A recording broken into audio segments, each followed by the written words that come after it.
Lux presents Hollywood.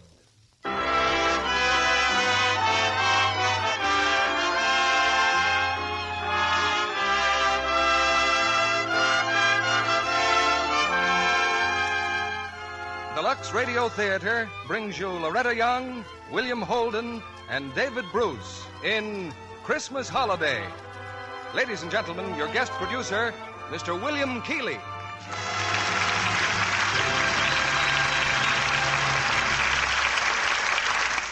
Greetings from Hollywood, ladies and gentlemen. Probably no modern writer has given us more extraordinary situations in his stories, more excitement and suspense and drama than W. Somerset Maugham.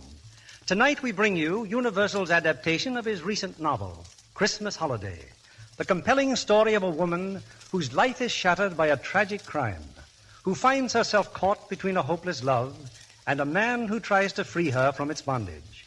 That woman is portrayed tonight by one of Hollywood's outstanding stars, Loretta Young, making her 18th appearance on this stage. Co-starred with Miss Young is David Bruce from the original screen cast of Christmas Holiday. Also, William Holden, who just last week received his honorable discharge from the Army Air Forces and is making his first return appearance in radio. I had the privilege of following Bill's career when I was in the same branch of the service, and also the privilege of following the productions of this theater, broadcast overseas by shortwave. I can honestly say those broadcasts were as much of a blessing to men in isolated islands, steaming jungles, and waste deserts as a cake of Lux soap. And that is no exaggeration. If people knew how much small luxuries like a cake of Lux soap are appreciated overseas, I'm sure we'd all be doubly grateful for them here at home. Grateful, too, that Lux can bring us three fine stars. Loretta Young as Abigail, William Holden as Jerry, and David Bruce as Robert in Universal's Christmas Holiday. Our curtain rises on the first act.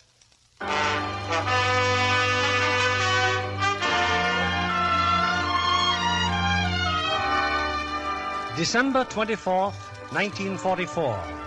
Through heavy skies, a transcontinental plane wings its way westward.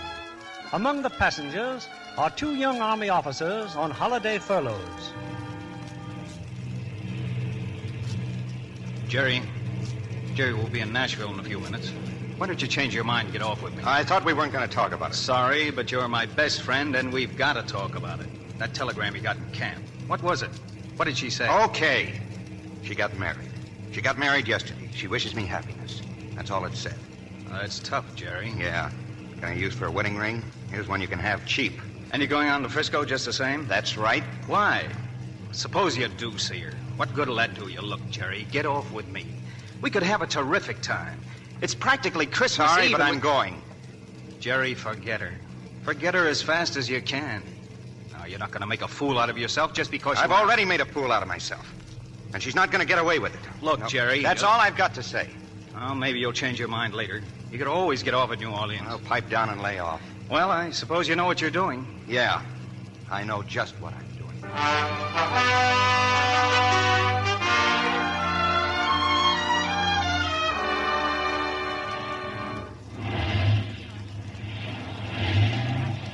Say, I thought you said we were coming into New Orleans, stewardess. We're just outside of New Orleans, sir. This is our alternate airport. Oh.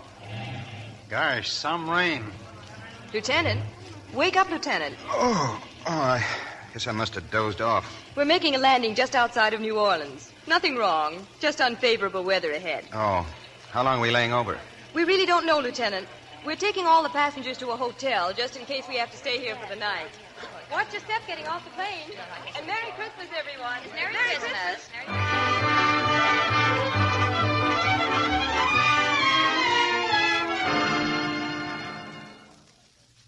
Now, if you've all registered here at the desk, ladies and gentlemen, you can go to your rooms. We're keeping in constant touch with the airport, and we'll advise you as soon as we learn anything. Oh, beg pardon, Lieutenant. Yes? I'm Simon Fenimore, the Evening Inquirer. You one of the party that made that emergency landing? That's right. Oh, anything happen? Anybody hurt? No, nothing happened. Not a thing. Oh, I was afraid of that. Thanks. Take your bags, Lieutenant? Oh, yeah. Room 1012. This way, sir. Look, you suppose I could get anything to eat down here? The dining room's closed, sir, but you can probably get a sandwich at the bar. Okay, here. You can go on up with the bag. Thanks, Lieutenant. Oh, hello, Lieutenant. You know, I've been watching you. Ha, what's the matter? Christmas kind of getting you down? Have a drink, Lieutenant. No, thanks. No? Oh, Steve. Yes, Mr. Fenimore? Double scotch, straight. Yes, sir. Oh, you sure you won't change your mind, Lieutenant? You're just a plain old chatterbox, aren't you? Now, look, I don't want to seem like a... Forget it. I'll leave just as soon as I finish my drink. Something's wrong, huh? I bet you I can guess. You figured on being in San Francisco bright and early Christmas morning, and here you are, trapped like a rat in New Orleans. Am I right? Well, I had sort of planned... I thought so. Planes all grounded, trains sold out. Wait a minute, I got an idea. If anybody can fix anything, I know the one who can. And you and I are going there. What are you talking about? About a place called the Maison Lafitte. And a dame called Valerie DeMoro. Oh, she's the greatest little fixer south of Chicago. Come on. Now, wait a minute. I don't get it. What and where? Well, it's a nightclub. Maybe not too high class. But who cares? I'm the public relations counsel. Press agent. Well, thanks, but I've got to stay here. There's no telling when they may resume my flight. Oh, just leave word at the desk where you've gone. You think that's safe? Of course it's safe. Besides, what have you got to lose? Believe me, they don't roll second lieutenants at the Maison Lafitte. They don't generally have more than a couple of bucks on them and a picture of a sweater girl. Come on, what do you say? Well, just what you said. What have I got to lose?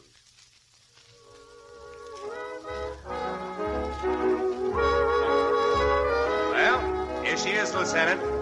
This is the lady I was telling you about. Valerie DeMoro, Jerry Mason. Valerie runs this charming little place. How do you do? Please sit down, Lieutenant. And won't you sit down, too, Simon? Thank you very much. I will. Simon told me you're trying to get to San Francisco. That's just what I told her. Also, that you're a very nice guy, and maybe she can fix it to get you on a train. Simon has a heart as big as all outdoors, Lieutenant. He likes to help people, if I can do it. Well, I'd certainly appreciate it, Mr. Morrow. I had a friend ask me the same thing this afternoon. I tried every connection. It was no use then, and it's no use now. I'm sorry. Well, thanks anyway. How about a drink? Oh, no, he doesn't drink. It's an election bet or something.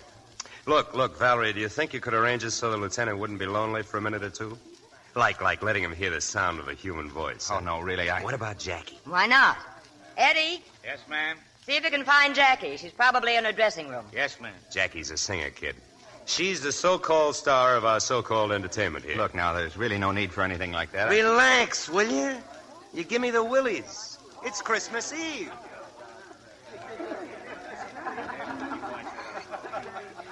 So you see, Jackie, Jerry here is what you might call an unexpected pleasure.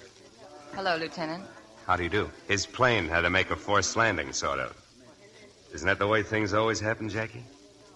You're going along, and all of a sudden, boom, you got to make a forced landing. Suppose you and I just amble along, Simon. Okay. Oh, just one word in parting. You won't find Jackie hard to talk to, Lieutenant. He's pretty tight, isn't he? Oh, not for him. He's been drinking himself into the gutter for a long time. They're running out of gutters now. Do you want to dance? Oh, I'm afraid I'm not a very good dancer. Then we'll just sit here and have a drink. Whatever you say. Eddie, Yes, miss? the usual, and, Oh, scotch and soda. Yes, sir.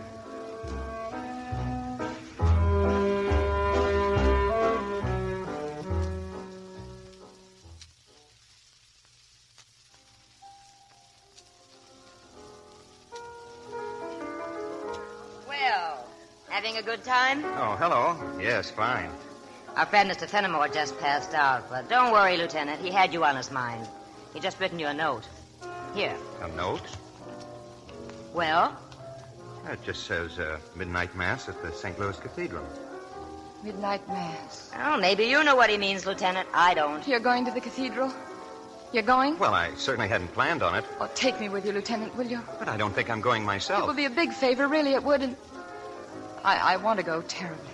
Looks to me like you're on the spot, Lieutenant. Please. Okay. Thanks. Thanks very much. It won't take me 5 minutes to change. I don't understand. Can she leave here just like that? Doesn't she work here? She's really a very nice kid. She deserves a break. Oh, you'll need a car to get to town. I'll see what I can do. Oh, yes, and here's some money. Oh, that's okay. It's on the house. Christmas. Oh, well, thanks. I still don't know quite what to say about all this. Well, then don't say anything. I'll see you around sometime.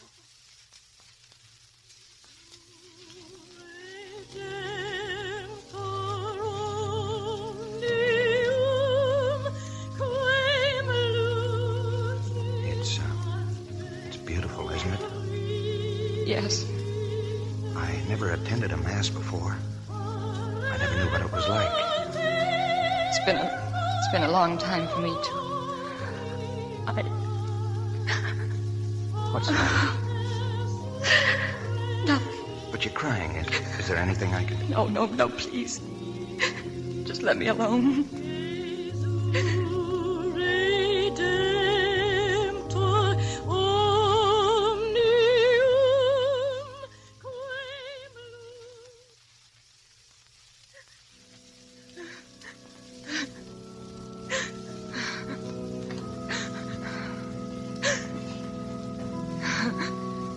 Jackie, I think we'd better leave now.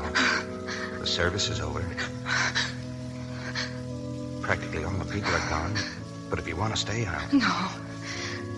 No, it's all right. Would you like me to take you home? No, not yet. Would you like a cup of coffee or something? Do you mind? Oh, no, I was hoping you would. All right. But I'll have to stop by the hotel first. There's still a chance that my plane may get out. Your plane? Yes, that's right. Well, let's see if we can find a cab.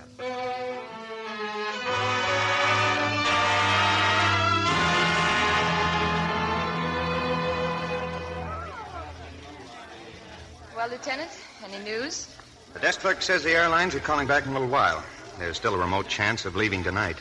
I better get on home then. Oh, no, please. We still can have a cup of coffee. There's a bar just across the lobby. A bar that serves coffee? Well, let's find out. Come on.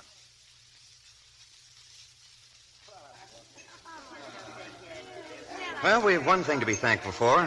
The coffee's even blacker than the look the waiter gave us. How do you feel? All right. How do my eyes look? Very nice. Well, they're not red anymore. You know, Sorry I broke down like that in church. I've never cried like that before in all my life. And I didn't cry for the reason you may think. I didn't think anything. Do you mean Simon Fenimore didn't tell you about me? No. Well, I wanted to go to Mass with you because I thought if I did, I might become a part of it. Share something with some of all those people there in church. Some feeling or some praying, some forgetting. Well, you had a good cry, and that's supposed to help. Yeah. You know, I've been alone as long as I can remember. I was born in Maine. I lived there until I was 16, and then I came to New Orleans. You're sure Simon didn't tell you anything? Nothing. Well, my name isn't Jackie Lamont. It's Abigail Manette. I thought it best to change my name after the trial. You see, I'm the wife of Robert Manette. I'm Mrs. Robert Manette. Oh? 3 years ago, my husband murdered a man named Harry Jordan.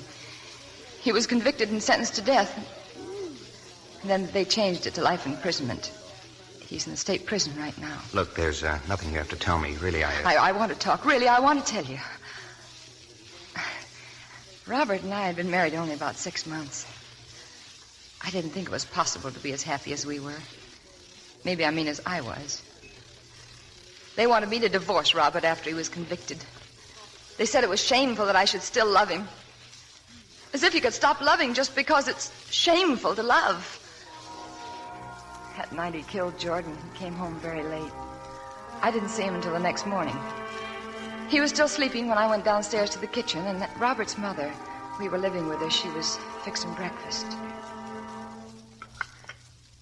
Good morning, Mother. Good morning, Abigail. Robert's still asleep. He didn't get home until late. Yes, he stopped by my room. We talked for a while. Didn't he tell you? Oh, I brought his suit down. I'm going to press it for him. I'll have it all ready for him when he gets up. Oh, dear. What is it? Oh, look, there's a stain on his trousers, and it's his new suit, too. The coffee's ready. Take some up to Robert.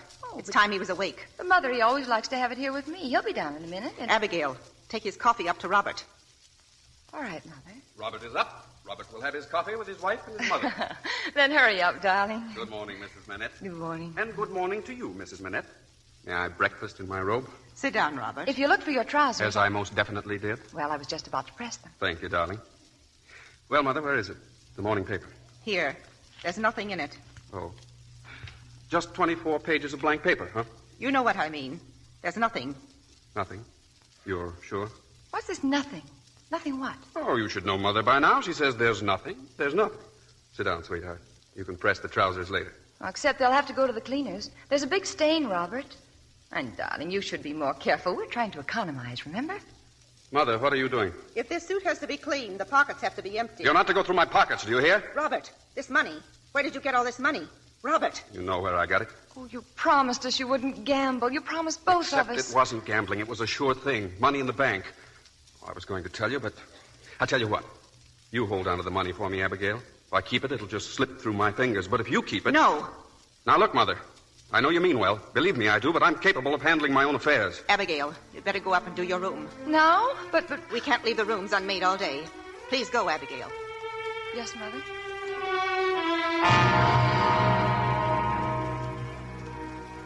I was hurt and puzzled and so worried.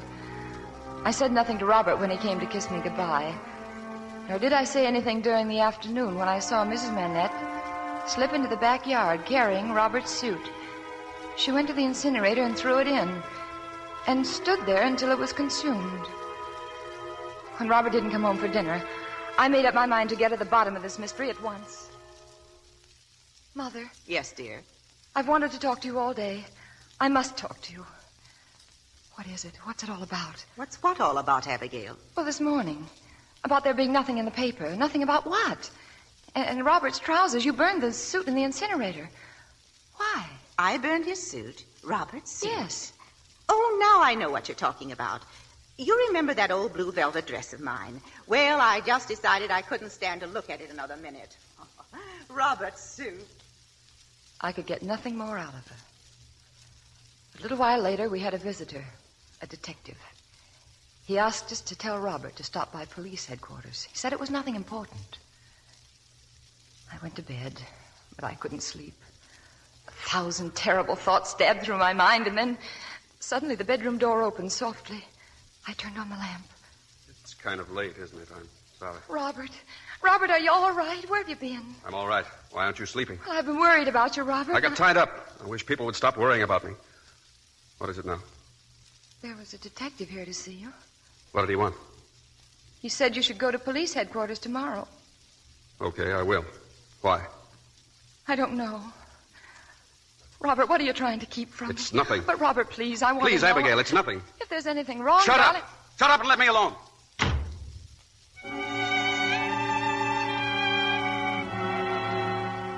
He wasn't gone for long this time.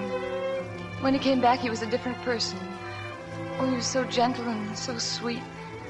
So full of remorse and begging for forgiveness. Darling, how can I tell you how sorry I am? You know I wouldn't want to hurt you for anything in the world. Oh, I know that. Please say you'll forgive me, please. I do, Robert. I do forgive you. Darling, you must tell me the truth. Where did you really get that money? You didn't win at gambling, did you? No. Darling, you know how silly Mother is about putting her money in a bank. Yes? You know about that cash she keeps in her room. Well, I got in a jam last week, and, well, there was just no other way to get out of it. I borrowed some of it. I see. Sweetheart, I know I've said it 100 times before, but this time I mean it. Everything's going to be different. Oh. Abigail, after all, those people had to be paid. What people? Well, you know, those people I owed money to, Jordan and those other bookmakers. I don't believe you. What about that detective? And what about those trousers? Mother couldn't get the stain out. I put this suit on and took the others to the cleaners. Robert, I saw your mother burn those trousers in the incinerator. Okay. I lied to you. But if anybody asks you, I got those trousers dirty cleaning the car. But why? Do you hear me? Cleaning the car. They got dirty and my mother gave them away to a tramp. You stick to that story, Abigail. It's a story my mother's going to tell. And about the money. If anybody asks you, you never saw that money. You never knew I had it. My life may depend upon it. No. Abigail, if you ever loved me. I don't know what you've done, Robert. I can't help myself. I'll always, always love you.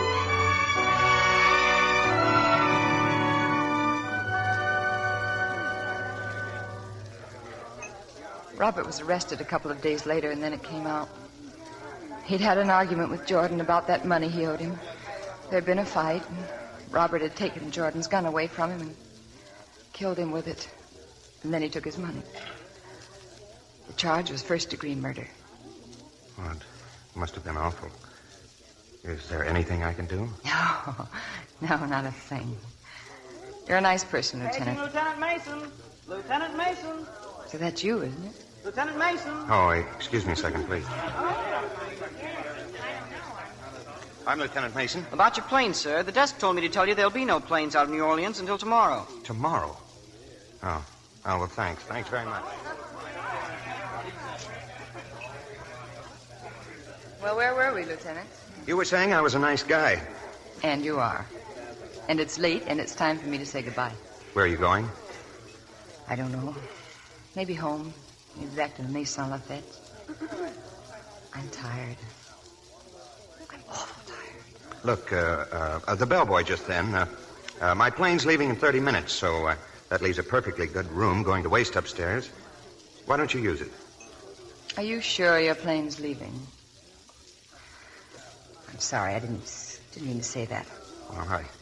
I just thought that, well, you do look tired and something upset you terribly in the I thought I check. explained all that in my own vague sort of way. Yes, you did. Let's skip it then. I'll see if I can get a cab. Oh, Lieutenant. I'll surprise you. I'll take that room. Oh, swell. I'll have them send my bags down. You've been nice. Maybe we'll meet again some stormy Christmas Eve. I hope so. I'd like to very much.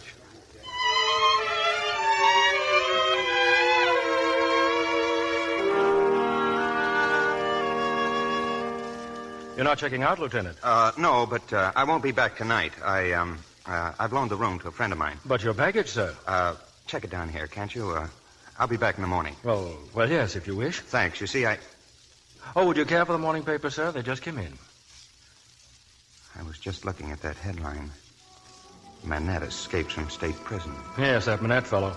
He was in there for life. It was quite a sensational case. Good family, you know. Oh, they'll catch him all right. Yes. Yes, I guess they will. Well, good night. Good night, sir. Merry Christmas.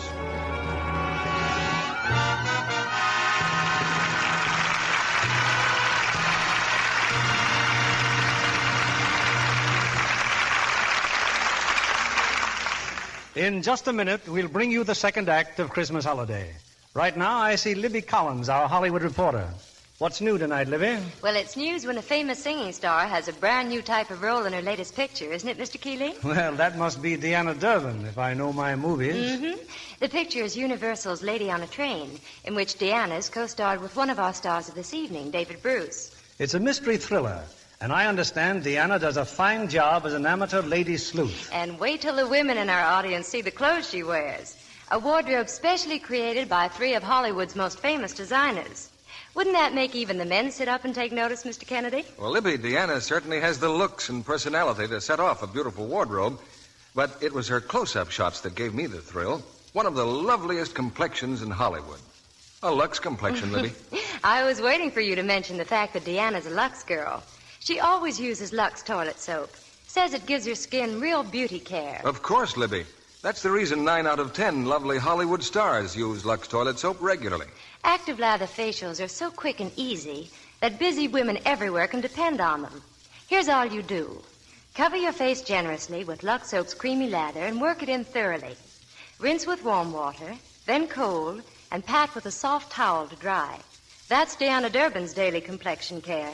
It really makes skin lovely, as she says. Recent tests show that. Actually, 3 out of 4 complexions improved in a short time with this gentle daily care. If you haven't tried Lux toilet soap, why not begin tomorrow? See if you aren't delighted with the new smoothness and softness Hollywood's own beauty care gives your skin. We pause now for station identification. This is CBS, the Columbia Broadcasting System.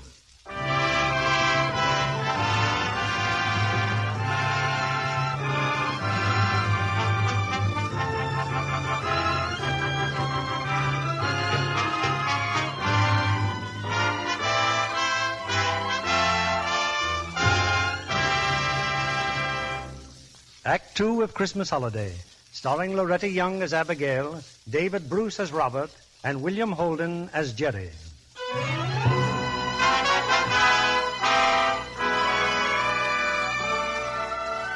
It's early the following morning.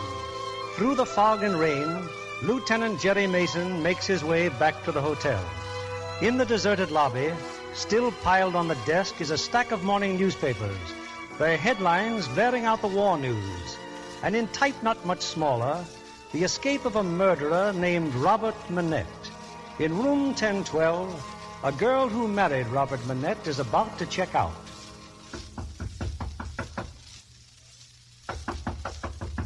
Yes? It's me, Jerry Mason. Who? Good morning. But I thought you said you... The airline changed their mind. They stayed grounded all night. You don't lie very well, Lieutenant. Well, you looked so tired last night and upset, and I got a swell room at the athletic club. Just wanted to do me a favor, Why? Oh, I don't know, except that you're a nice girl. And what do the airlines have to report now? That it's still raining and the fog is pretty thick. It'll be a while yet. Oh. See a newspaper this morning? No. Why? Oh, no reason. I just wondered what the weatherman had to say. Think it'll ever stop raining? They have an answer for that in Maine. It always has, they say. Yeah. Tell me, Jerry, what's she like? What's who like? Your girl. You left a telegram on the dresser. You shouldn't leave telegrams around if you don't want other people to read them. Yeah. So she married another man.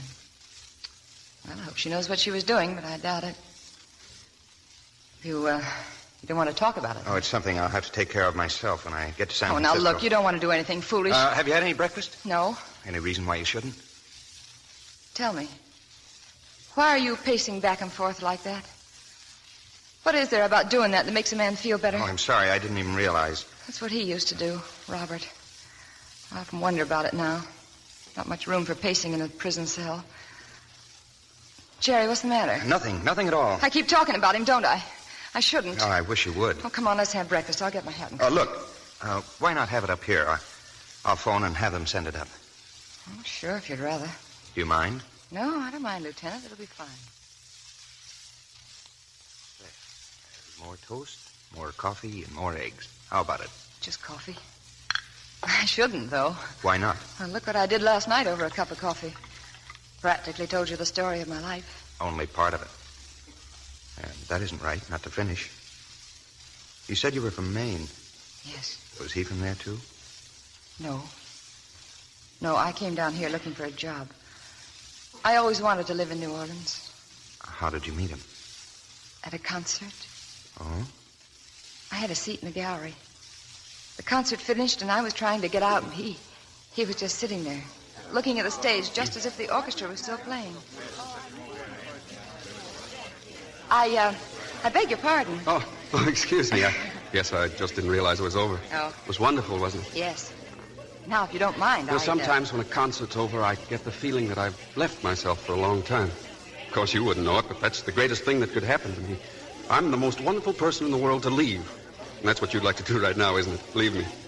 I hardly think I can Coming stand... out, please. Oh, I'm Coming so out. sorry. Look, all I want is to walk to the street with you. There's no harm in that, is there? Well, no, I guess not. Would you like my views on music?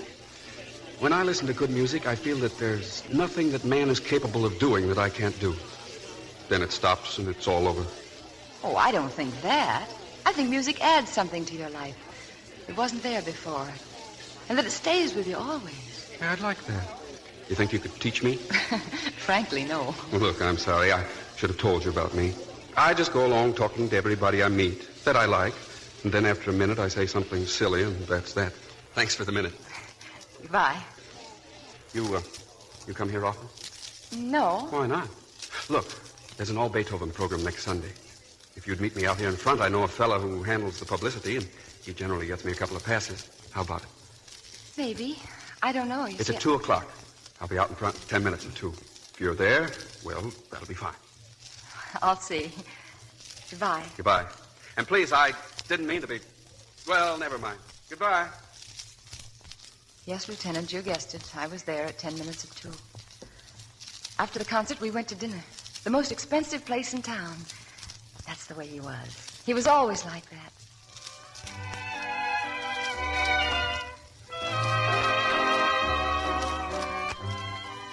You keep looking at your wristwatch, Abigail. Well, that's because I keep thinking of a stack of envelopes at home. I have to have them all addressed by morning. Why? So I can get paid. So I can eat. Well, you've got something there. I told you I worked in a stockbroker's office, didn't I? Yes. But I just got fired. Oh. I get fired all the time. You don't know much about me, do you? Well, a little. I'm very observant. All you really know is that my name is Robert Manette. Now, does that name mean anything? Well, isn't there a Manette Park down by the river? Yes. And a Manette Street, and there used to be a Manette Mansion. My great-great-grandfather was Governor General of Louisiana before there was a United States. For 150 years, there hasn't been anything going on around here that a Manette... Well, it does something to you to get standards set for you and ideals and ambitions that you just know are too high for you. You're a Manette, so they expect you to set the world on fire. Except I don't have a match. You do understand, don't you? Yes, I do. Well, then you're a genius, because I don't. Anyway, now you know why I am the way I am. Oh, what's the matter with the way you are? If you think I'm going to tell you, you're wrong. You haven't caught on to a very important thing. What? I'm doing my best to get you to like me. Now, which do you like better? The person I pretend to be or the person I am? Oh, the person you are. You're making a terrible mistake. I don't think so. Well, if you really don't think so, that'd help an awful lot. Come on, let's dance.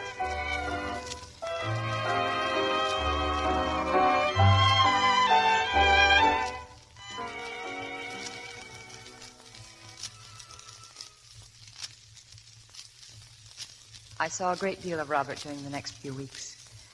And then he asked me to go home to meet his mother. I knew how important that was to him. And from the little things that he had said, how desperately she loved him. Oh, I wanted so much for her to like me. I suppose it was really pretty funny, because all the time there was only one thing that she wanted. And that was to be able to like me, to approve of me. Because I was her last chance to save Robert. I've often wondered what would have happened if she'd told me all she knew about him that first afternoon when we were alone. More tea, my dear. No, thank you. I hope you'll forgive me, Miss Martin, if I seem terribly blunt. We've discussed a lot of things this afternoon, but I know what's on your mind, and I'm sure that you know what's on my mind. Ever since Robert met you, he's been able to talk of nothing else. Do you always have that effect on young men? Well, I really don't know. You see, Robert's the first young man I've ever known. Well, what I mean is... I know what you mean. Tell me, are you in love with my son? Yes. Well, this may seem a little silly to you, but ours is a very old-fashioned family, and, well, Robert wouldn't think of marrying without my consent. I want you to know that he has it. He wants to marry me? Hasn't he told you? No. Well, he does, Abigail, with all his heart. Oh. And I want him to, with all mine. Oh, thank you. Thank you, Mrs. Manette. There's just one thing, dear. Yes? There are certain traits in Robert that you may... Oh, they're nothing really evil, believe me. He just sometimes forgets his sense of responsibility. That's why I'm so glad you're the kind of person you are. Between us, we will make him strong. Now go find him, dear. Tell him he can come in now.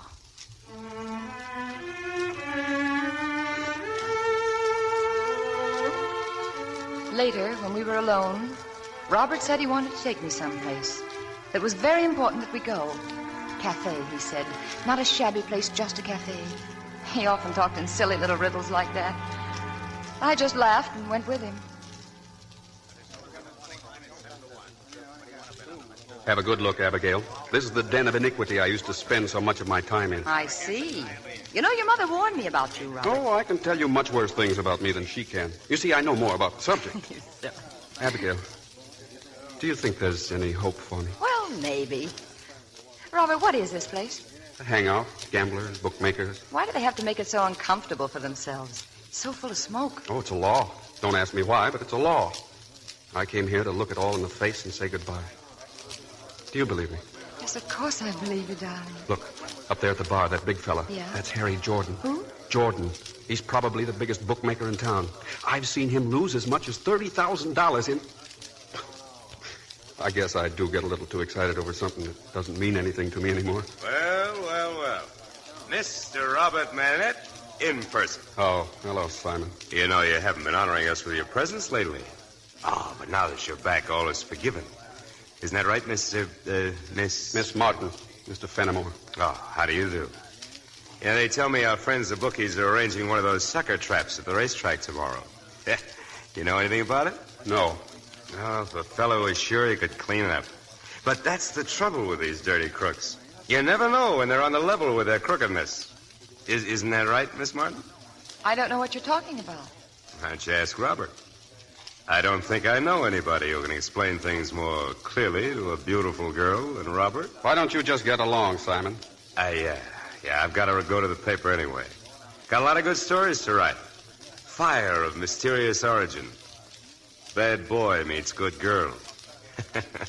Damage estimated at $3,000. I can't tell you what an interesting life a reporter leads. You're getting way out of line, Simon. I don't mean anything. See you later. Goodbye, Miss Martin. I'm sorry, darling. He isn't really a friend of yours, is he? No, just a newspaper reporter I happen to know. Oh. Abigail, I'm trying to punish myself. I wanted you to see how rotten I've Darling, been. you mustn't. It's all right now. It's all past. You'll believe that. You'll help me. Darling, I love you. Let's get out of here.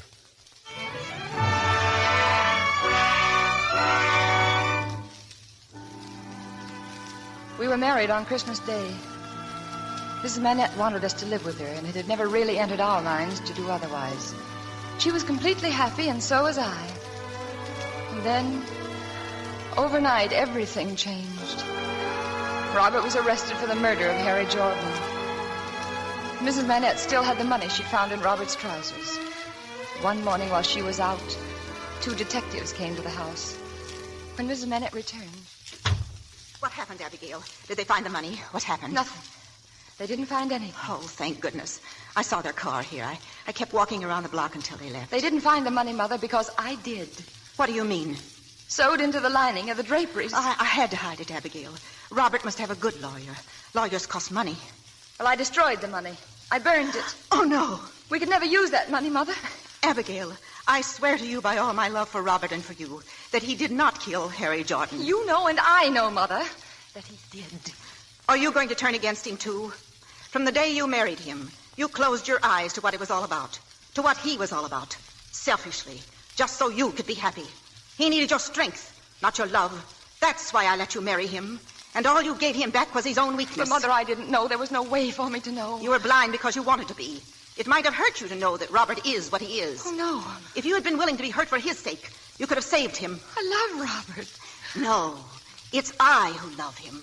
Because I'm willing to know all about him and keep on loving him. But you, I relied on you, and you failed.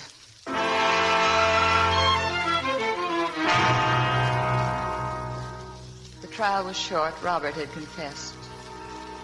We walked out of the courtroom together, Mrs. Manette and I. Neither of us could say anything.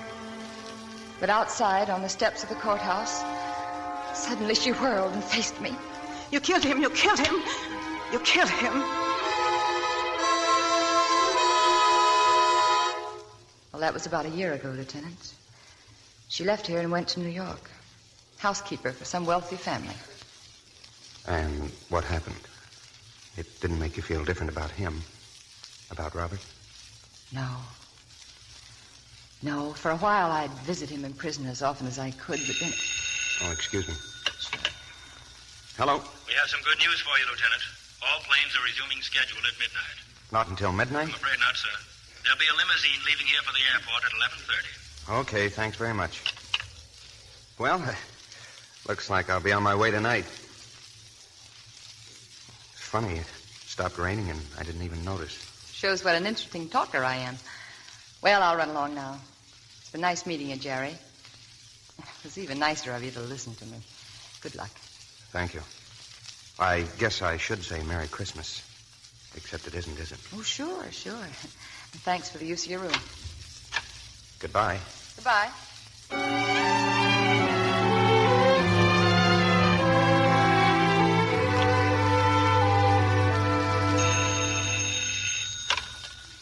Hello? This is Simon Fenimore, Lieutenant. Say, that girl, Jackie Lamont, do you happen to know where she is? She was here, but she left about an hour ago. What do you want? Has something to do with those headlines in the paper? Yeah, maybe. Something like that. There's nothing wrong. There was something I wanted to talk to her about, that's all. Oh, did she see the paper? She hadn't when she left here. Oh. Well, thanks, Lieutenant. Goodbye. Okay, Simon. What did he say? I told you he wouldn't know where she was. Now, why don't you get out of here, Manette? My landlady wouldn't like this. Think of the wonderful story you can write for the newspaper. Escaped murderer hides out in reporter's room. Exclusive. At least you can put down that gun, Robert. Tell me again. The woman who runs that joint, what did she say? Okay. She hasn't seen her since last night when she went to the cathedral with that lieutenant. And what's wrong with that?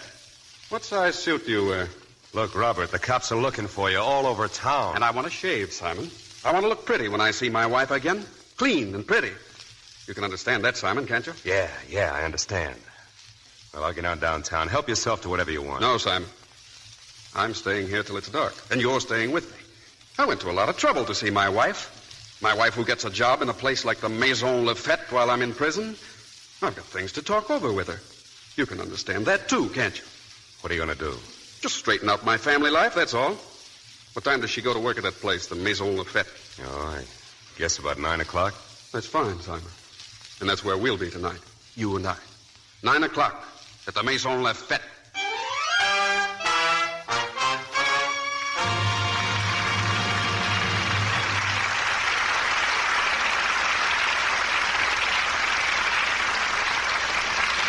In just a moment, we'll bring you Act 3 of Christmas Holiday.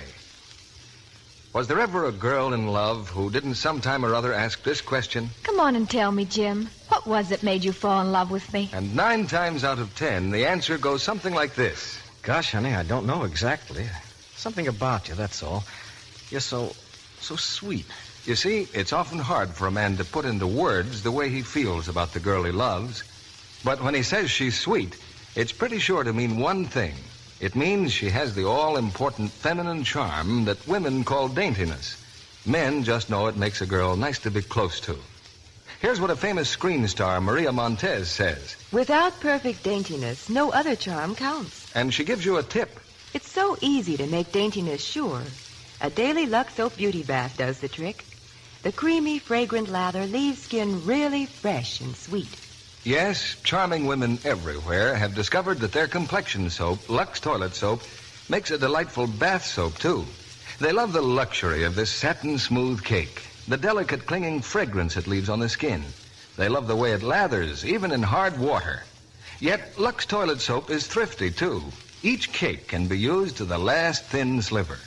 So, for a real beauty bath, use the soap that's luxurious yet inexpensive. The soap 9 out of 10 screen stars prefer. Hollywood's own beauty soap. Why not get some fragrant white Lux Toilet Soap tomorrow? We return you to Mr. Keeley.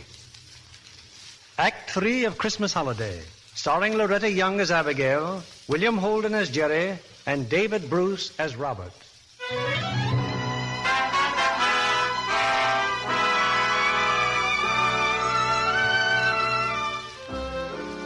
It's a few minutes before 9 o'clock at the nightclub called the Maison Lafitte.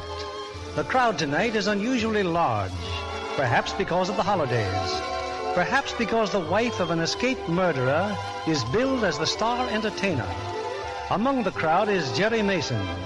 Quickly, he seeks out the proprietor, Valerie DeMoro. Hello, Mr. Morrow. Well, good evening, Lieutenant. How are you? I thought you were well on your way to Frisco by now. Oh, the planes aren't leaving till midnight. Mr. Morrow, she's here, isn't she? Jackie Lamont? Close the door.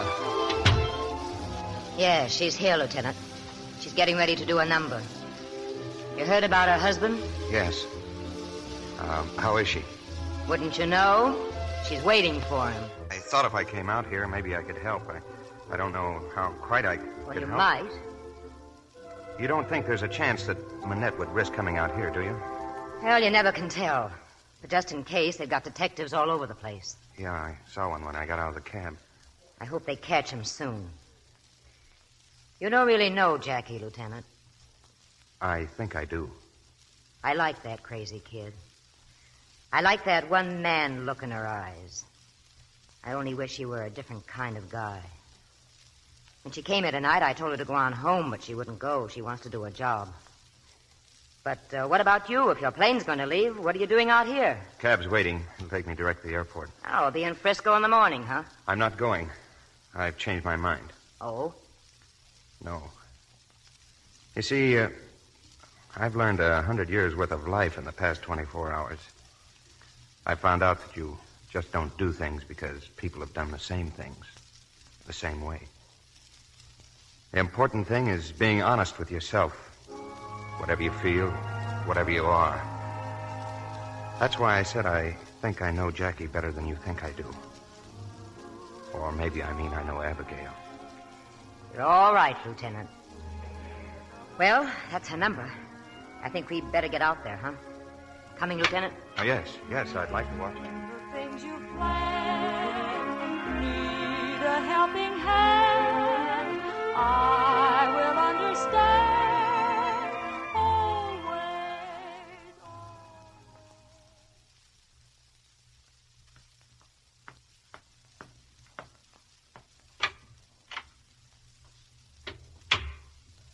Did they let you away that easy? Don't you even take an encore? Robert! Oh, Robert, my darling. Oh, here, let me look at you. Let me look You at look you, well, Abigail. Abigail. Oh, no one has called me that. Oh, that's right. You're Jackie now, aren't you? Yes. Jackie Lamont. No, don't turn on the light. I like it this way. It's a nice effect. The moonlight streaming in the window and Simon here squirming against the shadows on the wall. Say hello to Jackie, Simon. I'm sorry, Jackie. Robert, we can't stay here. There must be a dozen detectives here looking for you. I keep telling him that. I keep telling him. I know to get they're out. here. They're on the dance floor, and they're at the front door, and they're at the back door. Yes. Kind of forgot I might not want to come in that way just to please them. Simon and I use the window, and I'll go out the same way. We'll have to hurry. I can be ready in just a minute. And we'll need some money. Maybe Val Wait a will minute. give us You mean you want to come along with me? Why? Tell me that. Why? I've kind of had the idea the last 2.5 years that you'd gotten used to getting along without me. At least it looked like that, didn't it, Simon? Robert! I'll get the money. You're staying right here. What kind of a fool do you think I am? You thought I'd rot in jail, didn't you? And you could do whatever you wanted to. Probably I'd never know. And even if I did, it wouldn't make any difference. There'd be nothing I could do about it anyway. Whatever made you think you could get away with it, Abigail? Robert, I love you, darling. I love you. I You love know, you. the way you say it, I could almost believe it. Say it a little louder. I'd like the press to hear it. Say it for Simon. There hasn't been a second that I didn't love you. Sure. Right here at the Maison Lafitte. There's only one reason I've been working here. Only one. When it was all over, the trial and everything, I saw that your mother was right. I should have kept you from doing those things you were doing, Robert. I was just as much to blame as anybody.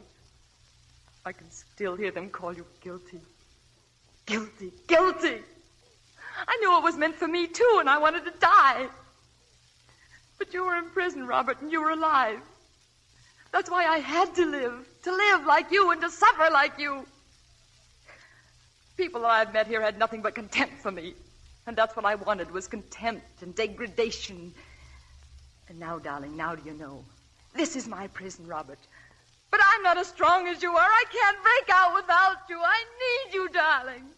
I've been holding on to you all this time, Robert, because I love you. They told me after the trial how my mother stood on the courthouse steps and slapped you across the face. It's time that I give you your reward, too. Anybody that loves as much as you do is entitled to a reward. Manette, don't. Manette, put down that gun. You've never loved anybody but me, Abigail, isn't that right? No one else but me. No. Of course, people don't understand. They never do. Or there might even be somebody who thinks you didn't love me, that you enjoy your career out here. And maybe that's true. Maybe people are right. Maybe you're what they say you are, a cheap dirt... Stop it, Robert! Who's in here? What's going on? Get away from that light switch. Come in, both of you. Close that door. Now, get over against the wall. Yes, soldier, you too. Now, don't be a fool, Manette. You ought to know how easy one of these things can go off, soldier. If you got any sense at all, you put that gun away. I promise the police won't try any rough stuff if you do. Get smart, will you, Manette? Put that gun down. Wait a minute. What do you mean, you? You promise? They're closing in. I heard them talking just now. I heard them mention this dressing room. You killed a man once, Manette, and you didn't get away with it. This time they're going to hang you. Shut up. You're not going to kill anybody here, Manette. You're not going to shoot me because you'll have to wait until I turn my back on you. And I'm not going to turn my back on you, see? You're not going to shoot Jackie because I just now saw a cop come to that window. Manette, stand where you are. I came to kill you, Abigail, and that's just what I'm going to do. Step out of the way, soldier. Drop that gun, Manette. I'm not even sorry for you, Abigail. I'm not even... Robert! Robert! Sergeant, tell the boys they can go in. Oh, Robert.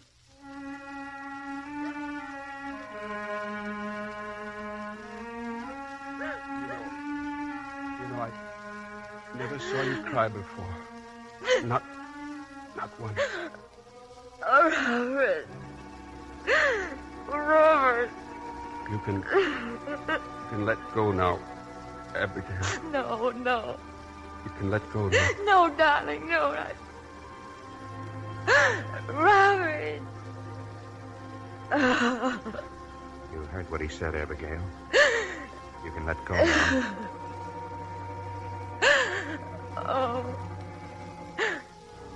Oh, take me home. Oh, please, take me home.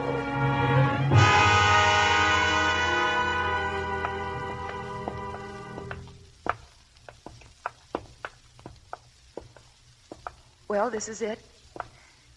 This is where I live. Thank you, Jerry. I was planning to go to the airport in a little while, Abigail. Except I'm not going until I know that you're all right. Until I know what you're going to do. I won't leave until I know. You know, all of it was like a dream. A beautiful dream at first. And then a nightmare that wouldn't end. It would never end as long as I lived. But tonight it did end. I'm alive. Abigail. I'm all right. Really, I'm all right. I'll be going back now, Jerry. Back to Maine, I mean. My grandparents, they live there. I think I'd like to see them. Do you remember what you said a little while ago? You asked me to take you home. I can't tell you how that made me feel. I'd like to do that, Abigail. I want to do that. Back to Maine. Would you let me? Oh, Jerry, you're looking ahead, and I know what you're thinking, but it would be a mistake. Really, it would. I know it would. Oh, you saved me from one mistake. I was going to San Francisco, remember? All I want is to take you back, Abigail. And then maybe, if I ever get another leave sometime, maybe I could come and see you. If you'd like to see me. If I'd like to. Oh, thanks, Jerry. I think that'll be fine.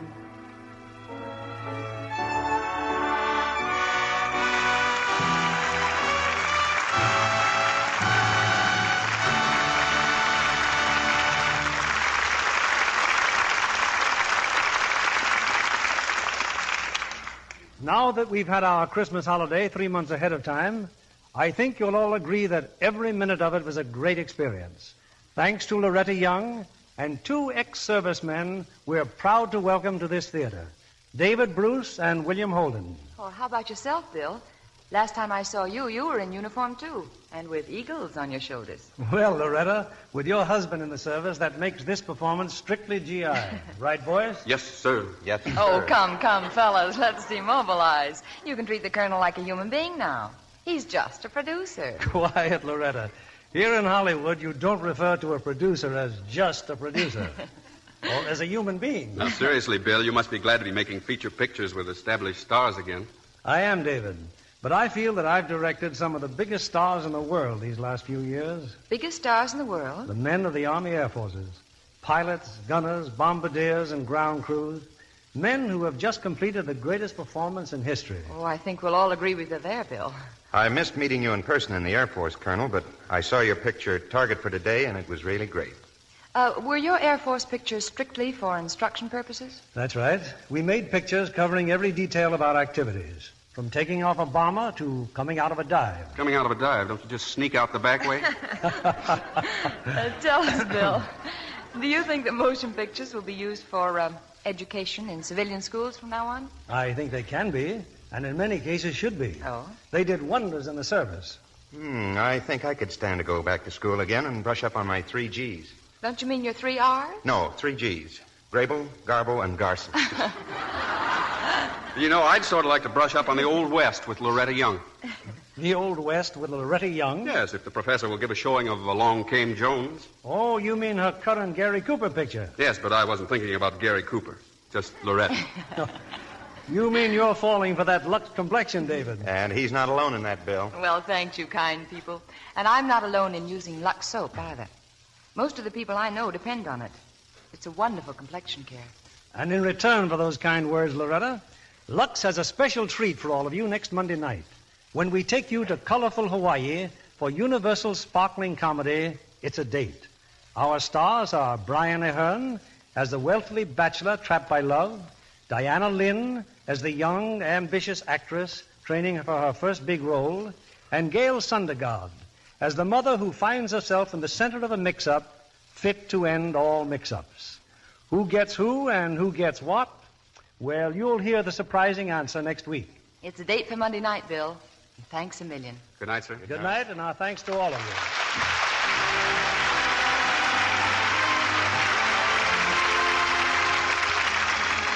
Our sponsors, the makers of Lux Toilet Soap, join me in inviting you to be with us again next Monday evening when the Lux Radio Theater presents Brian Ahern, Diana Lynn, and Gail Sundergaard in It's a Date. This is William Keeley saying good night to you from Hollywood.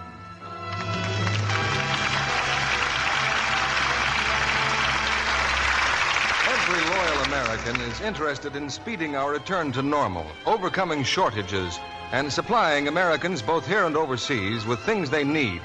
So remember, we are still critically short of these very essential products, fats and oils. Waste fats are important not only to the manufacture of medicine for our wounded, but equally important in the manufacture of civilian goods. Automobiles, tires, vacuum cleaners and refrigerators, nylon, plastics, paint, soap, and scores of others. Housewives can render a vital service to their country by saving all waste kitchen fats, every drop, no matter how charred or discolored. Keep a tin can handy and deliver waste fats regularly to your butcher. He'll give you 4 cents plus 2 red points for each pound. William Holden appeared tonight through the courtesy of Paramount Pictures, whose current release is Duffy's Tavern. The war is over, but with millions of our men and women overseas, the Hollywood Victory Committee has pledged its continued support to the entertainment program of the USO. To date, almost 4,000 Hollywood performers, stars of screen and radio, have traveled millions of miles to brighten the leisure hours of our fighting forces.